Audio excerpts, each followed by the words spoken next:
तो दोस्तों, आज की कहानी में मैं आपको ये बताऊंगा कि आपके जीवन में आपके लिए सबसे जरूरी क्या है। ये छोटी सी कहानी के थ्रू मैं आप तक पहुंचाऊंगा। एक बार की बात है, एक गांव में 4 औरतें आपस में लड़ रही होती हैं और बहुत देर तक लड़ते लड़ते जब कोई सोल्यूशन नहीं निकलता है तो वो आपस में डिसाइड करती हैं कि हम गुरुकुल जाएंगे और वहां गुरुजी से अपनी समस्या का समाधान पूछेंगे। तो वो चारों गुरुजी के पास पहुंच जाती हैं और गुरुजी को बताती हैं कि हम चारों के बीच में एक बहस चल रही है जिसका कोई सोल्यूशन नहीं निकल रहा है, और वो बहस ये है कि हम में से सबसे बेहतर कौन है। तो गुरुजी कहते हैं कि ठीक है, एक एक करके अपना परिचय दो। तो सबसे पहले जो औरत होती है अपना परिचय देती है कि मैं भूख हूं। तो गुरुजी बोलते हैं कि भूख बड़ी चीज नहीं है, क्योंकि भूख मिटाने के लिए मेरे पास बहुत सारे संसाधन हैं। मैं फल खा सकता हूँ, सब्जियां खा सकता हूँ, चपाती खा सकता हूँ, और अगर मुझे कभी कुछ ना मिले तो मैं सूखी रोटी खाकर भी काम चला सकता हूँ। तो तुम बड़ी नहीं हो सकती।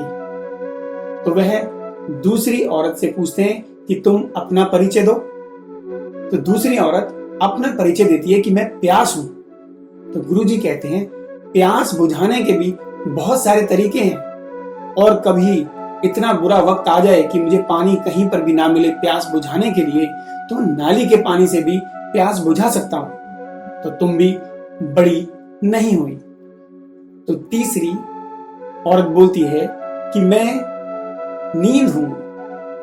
तो गुरुजी बोलते हैं कि नींद भी बड़ी नहीं हो सकती, क्योंकि नींद एक मखमल पे सोने वाले आदमी को भी आ सकती है, और एक आदमी जो जमीन पे सोता है, पत्थर पे सोता है या कंकड़ों पे भी सो जाए तो उसको नींद आ जाती है।